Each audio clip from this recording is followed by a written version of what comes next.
ਕਿ ਤੁਹਾਨੂੰ ਇਹ ਗੱਲ ਨਹੀਂ ਚੰਗੀ ਲੱਗਦੀ ਤੇ ਮੈਂ ਕਦੀ ਵੀ ਇਹ ਗੱਲ ਤੁਹਾਡੇ ਨਾਲ ਨਹੀਂ ਕਰਾਂਗਾ। ਸੋ ਬੜੇ ਪਿਆਰ, ਮੁਹੱਬਤ ਤੇ ਇੱਜ਼ਤ ਨਾਲ ਉਹਨਾਂ ਚਾਰਾਂ ਨੂੰ ਆਪਣੇ ਘਰ ਰੱਖਿਆ। ਫਿਰ ਮੇਰੀ ਦਾਦੀ ਕਹਿੰਦੀ ਇਹ ਹੁਣ ਗੱਲ ਹੋ ਗਈ ਹੈ ਕੋਈ ਆਪਣਾ ਦਸੰਬਰ ਦੇ ਪਹਿਲੇ ਹਫ਼ਤੇ। ਠੀਕ ਹੈ।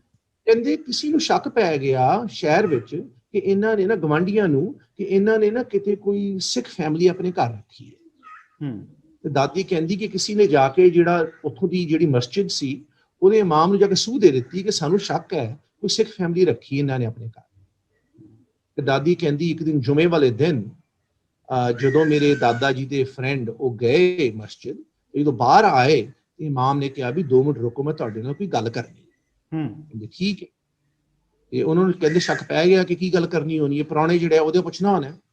ਤੇ ਉਹੀ ਗੱਲ ਹੋਈ, ਇਮਾਮ ਪੁੱਛਦਾ ਕਿ ਮੈਨੂੰ ਪਤਾ ਲੱਗਿਆ ਤੁਹਾਡੇ ਕੋਈ ਪੁਰਾਣੇ ਆਏ ਹੈ, ਦੱਸੋ ਕੌਣ ਹੈਗੇ। ਉਹ ਕਹਿੰਦੇ ਮੇਰਾ ਸਕਾ ਭਰਾ ਤੇ ਉਹਦੀ ਫੈਮਿਲੀ।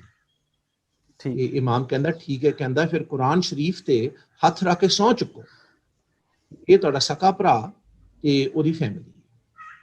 ਜੋ ਉਹਨਾਂ ਨੇ ਕੁਰਾਨ ਸ਼ਰੀਫ ਤੇ ਹੱਥ ਰੱਖ ਕੇ ਸਹੁੰ ਚੁੱਕੀ, ਇਹ ਮੇਰਾ ਸਕਾ ਭਰਾ ਹੈ ਉਹਦੀ ਫੈਮਿਲੀ। ਦੇਖੋ ਵੀਰ ਜੀ, ਇੰਨੇ ਸਾਲਾਂ ਤੋਂ ਬਾਅਦ ਮੈਂ ਨਹੀਂ ਕਹਿੰਦਾ ਕਿ ਉਹਨਾਂ ਨੇ ਝੂਠੀ ਸਹੁੰ ਚੁੱਕੀ ਜਾਂ ਸੱਚੀ ਸਹੁੰ ਚੁੱਕੀ।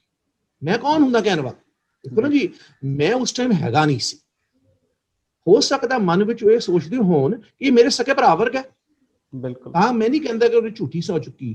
ਹੋ ਸਕਦਾ ਮਨ 'ਚ ਇਹੀ ਹੋਵੇ ਕਿ ਮੇਰੇ ਭਰਾ ਵਰਗਾ, ਇਹਨੂੰ ਮੈਂ ਬਚਾਉਣਾ, ਇਹਦੀ ਫੈਮਿਲੀ ਨੂੰ, ਤੇ ਇਸ ਕਰਕੇ ਉਹਨਾਂ ਨੇ ਸਹੁੰ ਚੁੱਕੀ।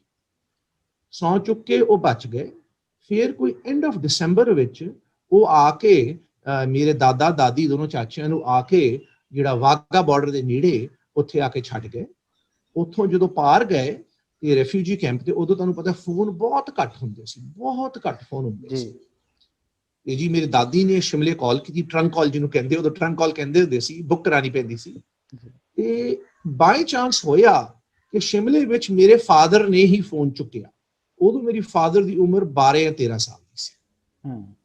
ਇਹ ਤੁਹਾਨੂੰ ਪਤਾ ਹੈ ਕਿ ਹਰ ਇੱਕ ਮਾਂ ਆਪਣੇ ਬੱਚੇ ਦੀ ਆਵਾਜ਼ ਹੈ ਜਿਹੜੀ ਉਹ ਇੱਕਦਮ ਪਛਾਣ ਲੈਂਦੀ। ਤੇ ਮੇਰੇ ਫਾਦਰ ਦਾ ਨਾਂ ਹੈਗਾ ਸੀ ਕਰਮਜੀਤ ਸਿੰਘ ਬਤਾਲੀਆ, ਤੇ ਮੇਰੀ ਦਾਦੀ ਜੀ ਉਹਨੂੰ ਕਰਮ ਬੁਲਾਉਂਦੇ ਸੀ। ਤੇ ਜਦੋਂ ਫੋਨ ਚੁੱਕਿਆ, ਮੇਰੀ ਦਾਦੀ ਨੇ ਕਿਹਾ ਕਰਮ, ਤੇ ਉਹ ਮੇਰੇ ਫਾਦਰ ਪੁੱਛਦੇ ਕਿ ਵੀ ਕੌਣ ਬੋਲ ਰਿਹਾ? ਤੇ ਮੇਰੇ ਦਾਦੀ ਜੀ ਕਹਿੰਦੇ ਕਿ ਮੈਂ ਤੇਰੀ ਮਾਂ ਬੋਲ ਰਹੀ ਹਾਂ। ਤੇ ਕਹਿੰਦੇ ਮੇਰੇ ਫਾਦਰ ਬੇਹੋਸ਼ ਹੋ ਕਿ ਉਹਦੇ ਵੱਲੋਂ ਉਹਦੇ ਮਾਂ ਪਿਓ ਤੇ 2 ਭਰਾ ਉਹ ਪੂਰੇ ਹੋ ਗਏ ਸੀ।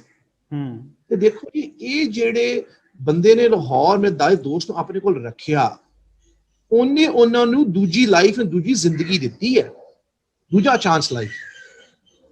ਉਹ ਬੰਦਾ ਜਿਹੜਾ ਨਵੀਂ ਜ਼ਿੰਦਗੀ ਸਟਾਰਟ ਹੁੰਦੀ ਹੈ।